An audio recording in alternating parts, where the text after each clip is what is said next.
Bonjour, bonsoir, bon après-midi, bonne nuit, selon l'heure à laquelle vous me recevez.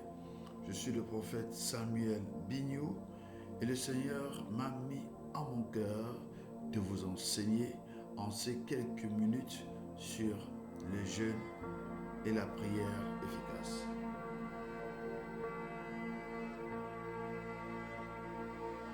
Vous allez m'excuser, j'ai un souci technique, je n'ai pas la possibilité de modifier le son de la musique sur l'ordinateur. Voilà, nous sommes le mercredi 29 avril 2026. Nous sommes à notre quatrième jour de jeûne, de 7 jours, par obéissance au Seigneur Jésus-Christ, dans le cadre à l'appel au ministère que nous avons reçu. Le Seigneur m'a particulièrement accordé la grâce de pouvoir jeûner jusqu'à 10 jours sans eau ni nourriture. Nous sommes à notre quatrième jour de jeûne. C'est vrai que ce n'est pas recommandé de faire plus de 3 jours de jeûne sans boire, sans manger. C'est ce que l'Église enseigne. Mais vous savez, il y a des grâces et il y a également des dispositions que le Seigneur met au service de son peuple pour conduire le peuple à une certaine dimension de grâce. Sur quelle fondation sommes-nous posés? Nous sommes posés sur la fondation des apôtres. Si vous lisez le psaume 58, je crois à partir du verset 14, le prophète Isaïe cherche ceux qui relèveront les fondations passées, posées sur les siècles passés.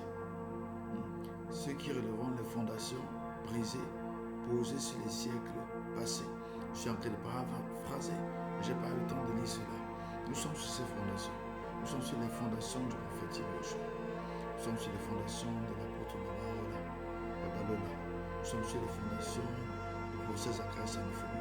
Nous sommes sur les fondations de l'apôtre Benson Damsa. Nous sommes sur les fondations de l'apôtre Aïdini. Il y a des hommes qui sont passés avant nous, comme William Seymour, comme le frère Jeffrey, et comme Catherine Kouma, qui ont jeûné et prié jusqu'à ce qu'ils rencontrent le Seigneur.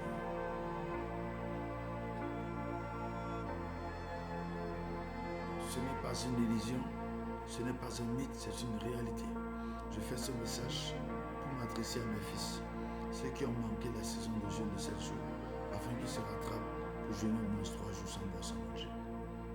Je fais également ce message à tous ceux qui tomberont sur ce message des années plus tard, des mois plus tard, pour vous dire que c'est possible de jeûner. Quelle est mon expérience avec le jeûne? Au départ, quand je jeûnais 6 jours sans boire, sans manger, je maigrissais comme un Éthiopien. Aujourd'hui, 4 jours, 5 jours, 7 jours, 10 jours de jeûne, je ne perds presque pas le poids. Regardez mon faciès. C'est vrai, j'ai perdu quelques kilos, mais je n'ai pas vraiment perdu de poids. C'est la grâce du Seigneur Jésus-Christ. C'est sa présence dans ma vie. C'est la présence que je transporte. Et ce message, c'est pour susciter un réveil mondial. Le Seigneur, lorsqu'il m'a appelé à obéir, il m'a dit, donne-moi 134 intercesseurs, je te donnerai le monde. C'était en 2004. J'avais pris un jour de jeûne, un temps de jeûne de 40 jours. Un temps de jeûne passé de 40 jours. Et une grande partie, un jeûne complet, c'est-à-dire avec le monde. Nous devons comprendre qu'il y a 3 types de jeûne. Premièrement, le jeûne passé. Deuxièmement, le jeûne complet. Ensuite, le jeûne absolu. Nous allons aborder ici c'est quoi le jeûne.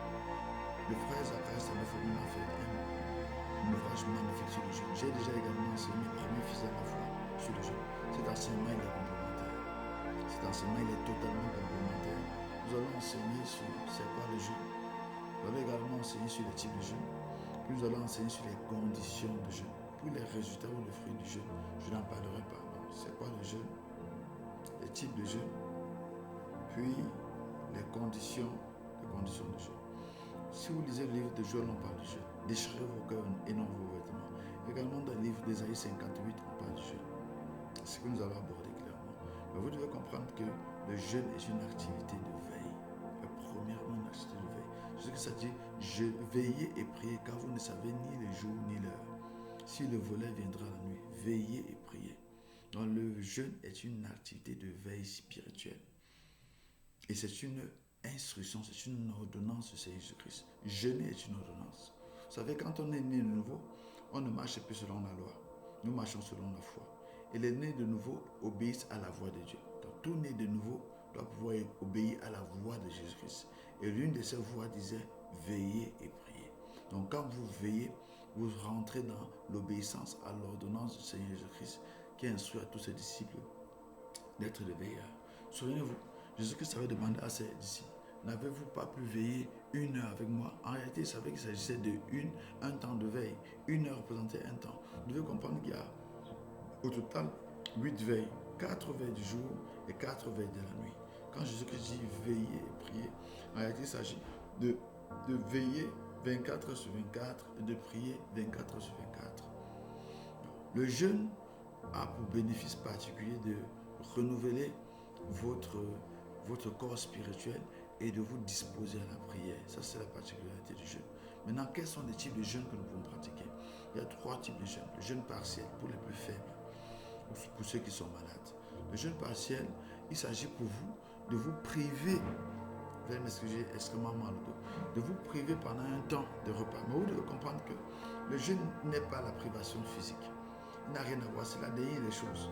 Le jeûne est d'abord une séparation avec le péché. On jeûne pour se séparer du péché, on jeûne pour espérer, par la grâce, dans une consécration à la prière, de se rapprocher du Seigneur Jésus-Christ, afin d'entendre sa voix, d'entendre la direction à laquelle il nous a appelés. Donc, si vous jeûnez pour être riche, c'est une mauvaise raison. Si vous jeûnez pour être puissant, c'est une mauvaise raison. Si vous jeûnez pour avoir l'onction, c'est une mauvaise raison. On ne jeûne pas pour cela, non.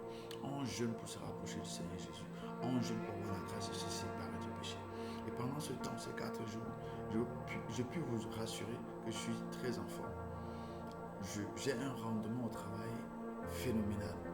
Le jeûne ne vous empêche pas d'étudier, au contraire, même de travailler, au contraire, il vous rend plus efficace. Il est d'une certaine efficacité. C'est la deuxième plus-value que le jeûne nous apporte. L'efficacité dans le travail physique, l'efficacité dans le travail spirituel. La troisième plus-value, c'est que le jeûne peut provoquer des visitations angéliques. Le jeûne peut provoquer des visitations angéliques. Souvenez-vous, Daniel s'était engagé. Daniel qui était un prophète de la cour, Daniel qui était également un prophète écrivain, Daniel qui était aussi un prophète songeur. Il avait 3 dimensions de prophétique. La voyance, les songes, puis l'onction royale. Donc Daniel qui avait toutes ces 3 composantes, Daniel s'était engagé dans un jeûne. Il pratiquait régulièrement le jeûne de 10 jours. Il s'était engagé dans un jeûne de 10 jours et il s'est trouvé en train de jeûner 21 jours jusqu'à ce que l'ange de la rencontre, l'archange Gabriel vienne à sa rencontre. Après qu'il s'est engagé dans le jeûne, ça a ouvert les portes pour les anges. Et ce n'est pas le seul personnage, souvenez-vous de Moïse. Moïse a jeûné dans sa vie 40 jours, 40 nuits fois 2. Mais Moïse avait une onction, le miracle que Jésus n'a pas manifesté. Jésus n'a jamais fendu la main en deux. C'est le seul dans la Bible qui a jeûné 40 jours et 40 nuits fois 2. Et nous sommes sur les pas de ces prophètes. Nous sommes sur les pas de ces grands prophètes. Si Moïse il a fait 40 jours et 40 nuits fois 2, la particularité de Moïse, c'est qu'il est resté 40 jours, 40 nuits sans dormir. C'est ça la particularité. 40 jours, 40 nuits de prière sans dormir. Nous qui jeûnons, nous jeûnons partiellement. Nous prions partiellement, n'est-ce pas? Parce que nous avons des temps de sommeil. Nous avons des temps de sommeil. Donc, je ne crois pas que quelqu'un va égaler le record de Moïse. Mais en termes de jours de jeûne, nous pouvons dépasser le Seigneur Jésus-Christ. Nous pouvons également dépasser Moïse. Jésus n'a jeûné que 40 jours. 40 nuits sans boire, sans manger. Il dit 40 jours, 40 nuits, il n'a pas fermé l'œil. C'est le haut niveau de jeûne. Mais nous pouvons jeûner 40 jours. Avec des temps de sommeil réduits comme 3 heures. Et nous pouvons le faire une fois. Nous pouvons même jeûner, je crois que c'est possible de jeûner 40 jours sans boire, sans manger. Nous allons y parvenir. Si nous parvenons à faire 7 jours, 4 jours sans boire, sans manger, nous avons 7 000. Si nous parvenons à faire 7 jours sans boire, sans manger, si nous parvenons à faire pratiquement 10 jours sans boire, sans manger, alors nous pouvons faire 40 jours sans boire, sans manger, 80 jours sans boire, sans manger. C'est possible de rester dans la prière. Nous sommes sur ces fondations-là. Nous sommes sur ces fondations-là. Et c'est à cela que nous voulons vous inviter. Mais comment jeûner? Il y a 3 types de jeûne. Le jeûne partiel. Le jeûne partiel, c'est une privation. On commence par les privations. Le jeûne est d'abord une privation. C'est une privation spirituelle. On peut se priver du péché. On peut se priver des mauvaises habitudes. On peut se priver de ce à quoi nous avons droit, comme les rapports rapports sexuels sur les mariés comme la nourriture. On ne pense pas que le jeûne c'est se priver de nourriture. C'est une mauvaise interprétation. C'est d'abord une privation. Elle est beaucoup plus spirituelle que physique. Elle est beaucoup plus spirituelle que physique. Maintenant, abordons la privation physique, puisque c'est ça qui intéresse la plupart des jeunes chrétiens de nouveau. Lorsque vous êtes privé physiquement de repas, si c'est le cas du repas, qu'est-ce qui se passe? Vous pouvez décider de ne prendre que des légumes. Vous jeûnez partiellement, vous prenez des légumes et de l'eau. Ça, c'est le jeûne partiel. Mais dans le jeûne, vous devez comprendre que le facteur eau est très important. Beaucoup meurent pendant le jeûne. Il y a des hommes de Dieu qui sont morts après avoir jeûné, comme je jeûne là. Ils sont morts. Vous devez savoir sur quoi vous comptez. Donc, si vous faites un jeûne partiel, vous pouvez par exemple consommer uniquement des légumes et de l'eau 3 fois par jour, 2 fois par jour, 1 fois par jour. Vous pouvez également faire eau, légumes, fruits. Eau, légumes, fruits, et vous êtes libre de choisir quel est votre système de jeûne. C'est aussi une possibilité. Vous pouvez également, en dehors de ce système-là, vous livrer à d'autres types de jeûnes que moi je vous conseillerais dans le cadre de cet enseignement. Que je vous conseille dans le cadre de cet enseignement. En matière de jeûne, rien n'est gratuit, rien n'est acquis. C'est toute une leçon, c'est tout un apprentissage. Et nous apprenons chaque jour. Nous apprenons chaque jour. Nous apprenons chaque jour. Voilà pourquoi quand vous jeûnez, vous devez toujours demander aux gens de prier pour vous. Voilà pourquoi quand vous jeûnez, vous ne devez jamais jeûner seul. Vous devez vous faire accompagner par une équipe qui jeûne avec vous, qui vous accompagne dans la prière, qui vous accompagne dans l'intercession. Une équipe qui vous accompagne dans la prière, une équipe qui vous accompagne dans l'intercession. C'est très important. C'est très très important ce conseil que je vous donne au sujet du jeûne. Maintenant, il y a d'autres types de jeûnes partiels. Vous pouvez prendre un seul repas. Un seul repas. Un repas pas vraiment très très chargé. Un seul repas pas très très chargé à un moment précis de votre journée. Ça peut être un repas que vous prenez à 18h. Maintenant, il y a plusieurs types de jeûnes partiels. Il y a ceux qui commencent à minuit et finissent à 18h. Il y a ceux qui commencent à 6h et finissent à 18h. Ça veut dire quoi? À 4 ou 5h, ils peuvent manger. À 18h, ils peuvent manger. Ils peuvent prendre 2 repas. Il y a ceux maintenant qui ne prennent qu'un seul repas, minuit 18h. C'est ce que je vous conseille pour un début. Vous commencez à minuit, vous achevez à 18h. Au départ, c'est compliqué, mais après, ça passe. En matière de pratique de jeûne, vous devez comprendre qu'en matière de pratique de jeûne, je jeûne systématiquement de manière partielle tous les lundis, tous les mercredis, minuit 18h. Parfois, je romps à 17h ou 16h, ça dépend. Quand l'objectif est atteint, c'est systématique chez moi. Un autre jeûne qui est systématique chez moi, c'est le jeûne du jeudi. C'est un jeûne d'une autre nature qui est un jeûne absolu, on en parlera, c'est-à-dire je ne prends ni eau ni nourriture. Puis, en dehors de cela, je pratique ce que j'appelle le jeûne d'entrée. Le jeûne d'entrée, c'est un jeûne pour la protection de mon moi. Je me suis rendu à l'évidence que j'avais de la peine à gérer les finances, j'avais de la peine à me discipliner, j'avais de la peine à avoir de l'impact. Alors, par obéissance et par révélation, ça c'était les pratiques du docteur Sondé Adelaja. Il avait dit que lui, de manière systématique, il jeûne 7 fois, 7 jours d'affilée. C'était pas le jeûne complet, c'était le jeûne partiel. Il faisait un jeûne partiel. C'était pas un jeûne absolu. Il faisait un jeûne partiel, je crois que ça doit être un jeûne partiel de 7 jours et une retraite. C'était un jeûne de retraite de 7 jours tous les mois. Donc, ça m'a franchement marqué. C'était le secret de l'accroissement de son ministère. J'ai eu cette révélation en 2024 et c'est en 2026 que j'ai commencé. J'ai décidé de l'appliquer de manière systématique. Et ça, c'est mon premier jeûne de 7 jours que je fais. Je ne jeûne pas partiellement, je ne jeûne pas complet, je jeûne de manière absolue. 7 jours sans boire, sans manger, de manière systématique. Est-ce que c'est dangereux? Oui, ça peut être dangereux si on ne sait pas comment jeûner. Je vous donnerai ce conseil à la fin et puis je vous parlerai des dispositions. Quelles sont les dispositions à prendre, quelles sont les conditions de jeûne? Quelles sont les conditions de jeûne? Après avoir évoqué la question de disposition. Donc, ce que je peux vous dire par rapport à cet homme, c'est qu'il a fait, il a eu des résultats phénoménaux. C'est lui qui a apporté le réveil en Ukraine, qui est en guerre aujourd'hui. Mais c'est l'apôtre de l'Ukraine, c'est le père du réveil en Ukraine. Donc quand vous jeûnez, il y a des fruits qui vont avec. Donc, il est impossible que vous jeûnez pour être délivré du péché, pour être séparé du péché, comme vous ne soyez pas un homme de signes et de prodiges, un homme de miracles. C'est impossible. Donc de manière logique, quand vous allez développer cette alliance avec Dieu, quand vous allez développer cette intimité, le Seigneur Jésus-Christ va vous plonger dans une sorte de grâce qui va vous permettre de prier pour que les cancers disparaissent, de prier pour que les os soient redressés, de prier également pour que toute iniquité, tout envoûtement soit effacé. Ça, c'est la grâce que Dieu accorde à tous les veilleurs. Tous les veilleurs ont une certaine grâce. Maintenant, s'il va falloir évoquer le deuxième type de jeûne, c'est ce qu'on appelle les jeûnes complets. Les jeûnes complets, ils se prennent uniquement, ce sont les jeûnes à l'eau. Alors, donc vous prenez, pour les jeûnes complets, il est recommandé de prendre minimum 3 litres d'eau par jour. Minimum. Je vous conseillerais de prendre 4,5 litres d'eau par jour. Vous buvez 1,5 litre d'eau le matin, vous buvez 1,5 litre d'eau à midi et vous buvez 1,5 litre d'eau le soir. Uniquement cela. Si vous voulez, vous voyez que c'est compliqué, associez-y des vitamines et du calcium, le fer et le zinc. Vitamines, calcium, fer et zinc. Vous pouvez ne pas prendre la vitamine parce que la vitamine creuse le ventre. Prenez calcium, fer et zinc. Ça vous permet de fortifier les os. Ça vous permet de rester en éveil. Ça vous permet de rester solide. Donc, c'est ce que je pratique. Ce que je pratique présentement, je fais 7 jours de jeûne, j'ai du calcium.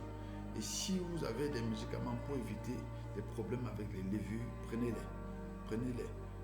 Des médicaments, même s'ils sont en liquide, qui ne sont pas très venus, pour que vous n'ayez pas la sensation de boire de l'eau, prenez-les. C'est également ce que je fais. Vous allez voir, Paul recommandait à Timothée de prendre un peu de vin. Donc, je prends du calcium, je prends un peu de vin.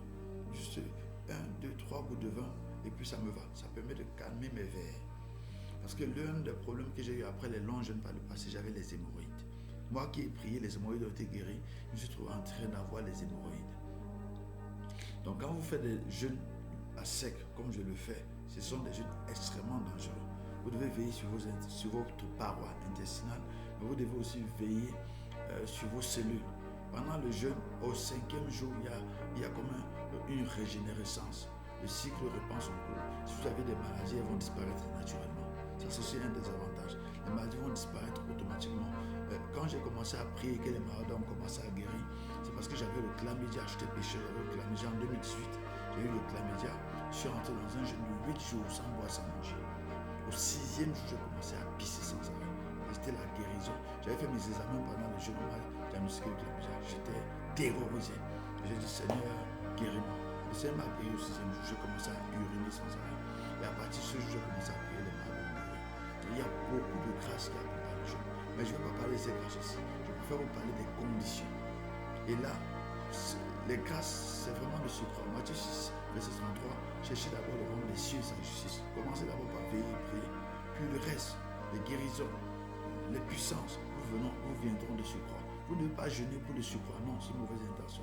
Vous devez jeûner parce que Jésus-Christ a ordonné de jeûner. Vous devez jeûner pour lui, parce que c'est une ordonnance, parce qu'il est votre maître. Amen. Parce qu'il est votre maître. Le 3e type de jeûne, c'est ce qui s'appelle le jeûne absolu. C'est ce que je suis en train de pratiquer maintenant. Il est recommandé de ne pas faire plus de 3 jours de jeûne absolu. Je suis au 4e jour, je commence ma journée. Demain, je serai au 5e jour. Priez pour moi, s'il vous plaît. C'est extrêmement dangereux ce que nous faisons. Mais je le fais parce que je n'ai pas le choix. Je le fais pour porter mes filles dans la prière, qu'elles se marient. J'ai 2 de mes filles spirituelles qui sont presque au bout du gouffre parce qu'elles veulent se marier. Je le fais parce que je souhaite que Dieu révèle les hommes de destinée au terme de ces jours de jeûne.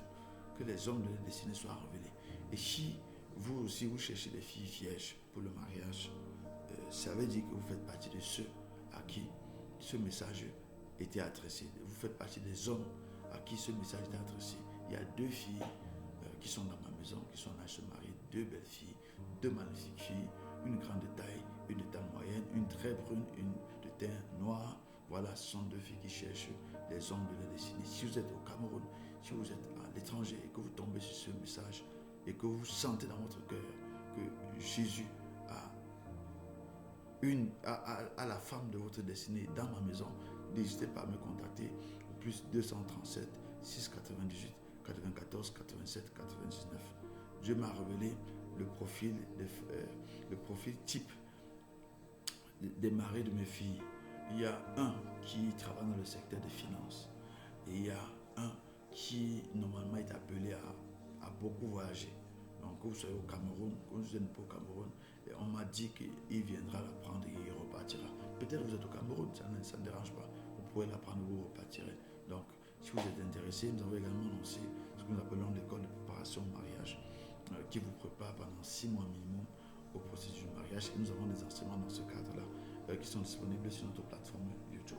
Maintenant, qu'est-ce que je pourrais ajouter de nouveau par rapport à cet enseignement?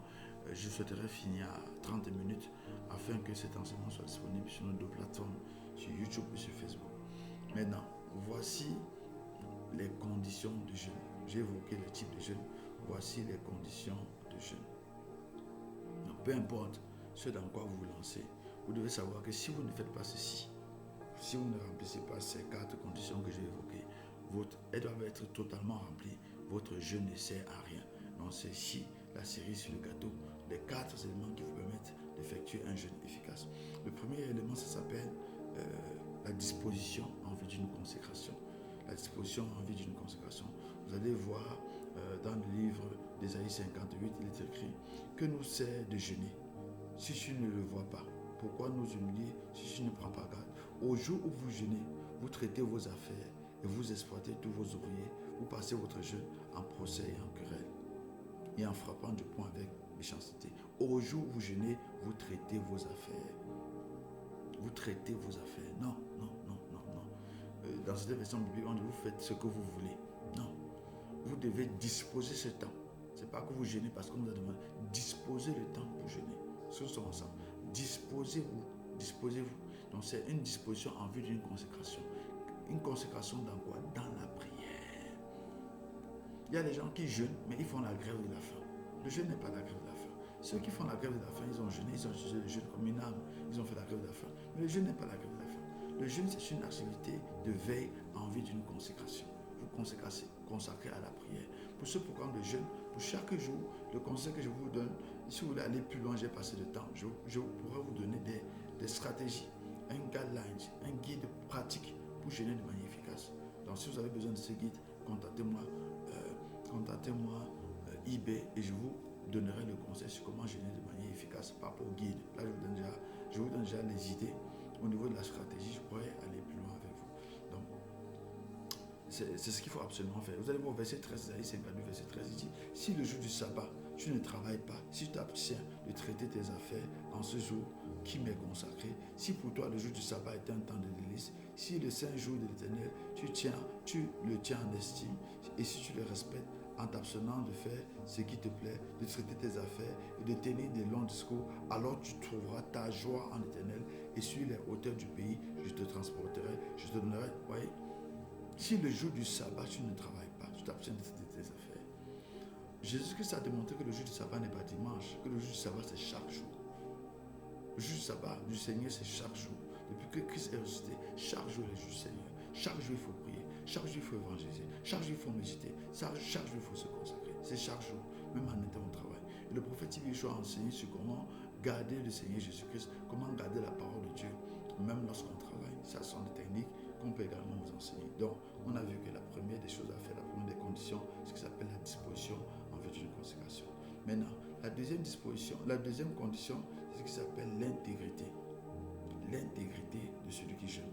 Ça ne sert à rien de jeûner. Souvenez-vous, le Seigneur Jésus a dit, si tu apportes ton offrande, ton aumône à l'Éternel, si tu rends compte que tu as des problèmes contre ton frère, ton sacrifice, va d'abord te conseiller avec lui. Oui, ça ne sert à rien de jeûner quand vous êtes en conflit. Ça ne sert à rien de jeûner quand vous avez volé. Ça ne sert à rien de jeûner quand vous êtes dans le péché. Ça ne sert à rien. On ne jeûne pas. Non, non, non, non.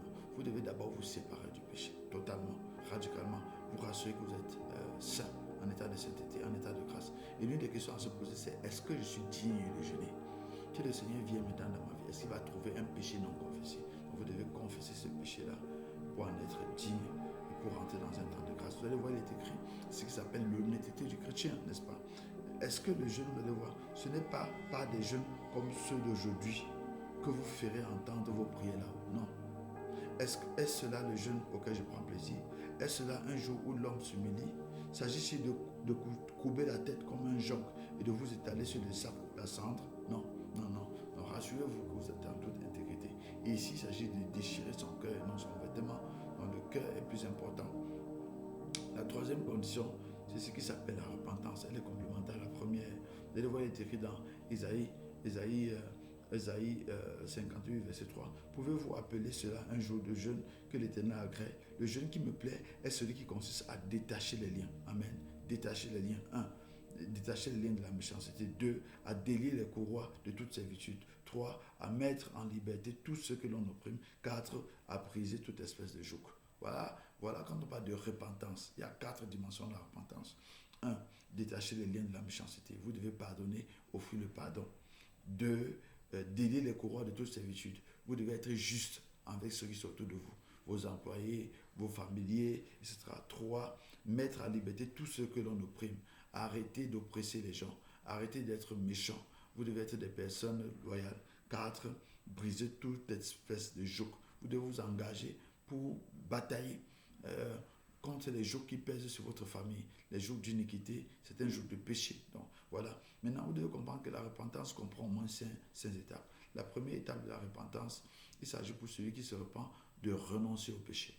Étape 1, renoncer au péché. Et en vue de votre réconciliation avec Dieu. Ça, c'est la repentance. Renoncer au péché en vue de votre réconciliation avec Dieu. Ça, c'est l'étape 1. L'étape 2, l'étape 2 pour la repentance, il s'agit pour vous d'offrir le pardon. Lorsqu'on a renoncé au péché, il va falloir offrir le pardon. Offrir le pardon et même accepter le pardon. Offrir le pardon et même accepter les demandes de pardon. Ça, c'est très très important. Étape 3, lorsque vous êtes réconcilié avec Dieu, ça s'appelle la restitution. Vous devez apprendre à restituer. Selon ce qu'il est écrit, je crois dans le livre de... souvenez-vous de Zachée. Zachée, je crois que ça doit être dans le livre de Luc 19. Zachée, soit Matthieu 4 ou Luc 19, on parle de Zachée. Non, je crois que c'est dans Luc 19. On parle de Zachée sur les sycomores. Zachée était tout petit de taille à cause c'est une préfiguration de ce que le péché fait dans notre vie, des limitations. Maintenant, puisque si on vole, si on ment, on doit pouvoir restituer. Si on a trompé, on était ajusté, on doit pouvoir dire la vérité. Alors Zachée a dit qu'il va restituer tout et qu'il va même remettre 4 fois plus. C'est ça la restitution. Donc si par exemple vous êtes fornicateur, vous avez plusieurs dossiers, vous devez commencer à remettre tous les objets qu'on vous a donnés aux personnes qui vous les ont donnés. Vous pouvez même remettre 4 fois comme Zachée l'a fait. Après cela, la prochaine étape c'est le témoignage. La vraie repentance, la prochaine étape c'est le témoignage. Quand on l'avait fait, vous devez commencer à témoigner ce que Jésus Christ a fait pour vous. J'étais pécheur, il m'a délivré du péché. J'étais malade, il m'a guéri. J'étais possédé ou envoûté, il m'a délivré. Etc. Donc c'est le témoignage. Donc avant que vous passiez à la 5e des étapes, qui est l'étape de l'évangélisation, le gagnement des âmes. Voilà, vous allez vous souvenir dans Daniel 12, verset 3. Ceux qui conduiront plusieurs justes au Seigneur seront lumineux. Daniel 12, verset 3. Mais dans Marc 8, verset 34, si je ne me trompe pas, au 38, il est écrit, si vous avez honte de moi, j'aurai aussi honte de vous quand je reviendrai de la gloire avec les saints anges juger les hommes. Voilà, aller évangéliser, c'est une instruction divine. Vous devez gagner les âmes à Christ. Donc, vous ne pouvez pas être repenti si vous ne gagnez pas les âmes à Christ. C'est impossible. Toute personne de nouveau doit pouvoir prêcher l'évangile. Toute personne, tout disciple de Christ doit pouvoir prêcher l'évangile. Ça n'a rien à voir avec pasteur ou prophète ou apôtre. Les pasteurs, les prophètes, les apôtres ont des ministères. Ils n'ont pas le temps d'aller prêcher, ce n'est d'organiser des croisades. Mais si vous êtes né de nouveau, vous devez absolument prêcher l'évangile et gagner les âmes à Christ et commencer une église de maison. L'église, c'est 30 maisons, c'est 30 personnes, 10 à 30 personnes. Voilà. Donc, tout le monde doit prêcher l'évangile. Et si ce n'est pas le cas pour vous, vous êtes au niveau de la repentance, vous ne savez pas quoi faire. J'ai un livre que j'ai écrit qui s'appelle Comment communier avec Dieu et qui va être un outil très efficace pour vous pour devenir un gagneur d'âme. La 4e de condition à remplir, c'est ce qui s'appelle la compassion. La compassion est manifestée au niveau physique par l'œuvre de charité. La compassion est manifestée au niveau spirituel par l'œuvre de l'intercession. Souvenez-vous, Jésus-Christ a dit, encore quand c'est la vraie religion, j'étais malade, vous m'avez rendu visite, j'étais en prison, vous m'avez visité, j'avais faim, vous m'avez donné à manger, j'étais nu, vous m'avez donné des vêtements, j'avais soif, vous m'avez donné à boire, etc., etc. Et beaucoup de personnes parmi nous passent même à côté. Donc, quand vous êtes investi de cette grâce de la compassion, vous la manifestez physiquement, mais aussi vous la manifestez spirituellement. Une personne qui éprouve la compassion va commencer à prier pour les malades qui ne connaissent pas, intercéder pour eux, va commencer à prier pour les perdus, ceux qui ne sont pas nés de nouveau, et non de les critiquer, et non plutôt de les juger, mais il va commencer à prier pour les conversions. Donc c'est la compassion. Donc rentrer dans le jeûne, c'est la plus puissante des âmes. Rentrer dans le jeûne avec un vêtement de compassion et pardonner tout le monde. Vous allez voir, il est écrit dans Isaïe 58, à partir du verset 7, c'est partager ton pain. Jeûner, le jeûne qui me plaît, que j'honore, c'est partager ton pain avec ceux qui ont faim. C'est offrir l'hospitalité aux pauvres sans-abri. C'est donner des habits à celui qui convoit nu. Ne pas se détourner de ton prochain. Alors comme l'aurore jaillira ta lumière. Si vous avez la compassion dans la veille, la lumière, vous serez forcément lumineux. Vous serez des personnes d'impact. Alors comme l'aurore jaillira ta lumière, ton rétablissement s'opérera en vie. Oui, alors la justice marchera devant toi et la gloire de l'Éternel sera l'arrière-garde. Quand tu appelleras, l'Éternel répondra. Amen. Quand tu appelleras, l'Éternel répondra. Donc l'un des premiers fruits du jeûne, c'est les ossements. Il y en a au moins 5. Donc, si vous voulez savoir les autres, tout ceci est ici. Donc le premier fruit du jeûne, c'est les ossements. Donc si vous jeûnez en respectant ces 4 conditions, la disposition en vue de la consécration, ensuite l'intégrité, ensuite la repentance sur ces 5 étapes, et enfin la compassion, vous avez les ossements. Car il est écrit dans le livre d'Ésaïe 58, à partir du verset 9, quand tu appelleras, l'Éternel répondra. Et je peux vous garantir que nous marchons dans cette grâce, nous vivons de cette grâce. Nous sommes à notre 4e jour de jeûne. L'Éternel a déjà commencé à nous répondre par rapport aux problèmes que nous avons posés. Donc si vous souhaitez rejoindre notre ministère en tant que partenaire, pour que nous puissions prier avec vous, pour que nous puissions vous rendre un ministère prophétique, pour que nous puissions aussi avoir alliance avec nous. Et si vous sentez que le Seigneur vous interpelle à soutenir notre ministère, n'hésitez pas, plus 237 698 94 87 99. N'appelez pas au téléphone, je ne vais pas décrocher. Écrivez-moi sur WhatsApp. Je ne décroche pas les numéros inconnus, écrivez-moi sur WhatsApp et dites-moi comment est-ce que vous avez eu accès à mon numéro et pourquoi est-ce que vous souhaiteriez qu'on entre en contact. Je vous répondrai. C'est moi-même qui répond, ce n'est pas une secrétaire, ce n'est pas une assistance. Au nom de Jésus-Christ, puisque nous sommes à la fin, je prie que la grâce de Dieu soit sur vous. Maintenant, tu vas te mettre à genoux, je vais prier avec toi. Seigneur Jésus-Christ, je prie pour la personne qui est connectée à ce programme. Je prie pour la personne qui reçoit ce programme. Que la grâce, la faveur de recevoir le réveil spirituel tombe sur elle. Au nom de Jésus-Christ, je libère cette personne de tout démon. Au nom de Jésus-Christ, je libère cette personne de tout esprit d'envoûtement. Au nom de Jésus-Christ, Seigneur Jésus-Christ, que ton Saint-Esprit descende en elle. Que ton Saint-Esprit descende en lui. Que ton Saint-Esprit descende en elle. Que ton Saint-Esprit descende en lui. Au nom de Jésus, reçois la grâce de jeûner 3 jours. Au nom de Jésus, reçois la grâce de jeûner 7 jours. Au nom de Jésus, reçois la grâce de jeûner 14 jours. Au nom de Jésus, reçois la grâce de jeûner 21 jours. Au nom de Jésus, reçois la grâce de jeûner 40 jours. Au nom de Jésus, reçois la grâce de jeûner 80 jours. Au nom de Jésus, reçois la grâce de jeûner 120 jours. Au nom de Jésus, reçois la grâce de jeûner 200 jours. Au nom de Jésus, reçois la grâce de jeûner 300 jours. Au nom de Jésus-Christ. Les chiffres que j'ai mentionnés, c'est possible. C'est possible de jeûner en une année 300 jours. C'est possible parce que j'ai des témoignages, j'ai des hommes de Dieu qui ont été dans cette grâce. Que la paix et la grâce du Seigneur Jésus-Christ soient avec vous. C'était votre serviteur, le prophète Samuel. N'hésitez pas à nous contacter si vous avez été béni par ce message et que le Seigneur vous accompagne abondamment. Au nom du Seigneur Jésus-Christ, rejoignez notre ministère, notre page Facebook, prophète Samuel Bignou et toutes les autres plateformes. Shalom et à très bientôt.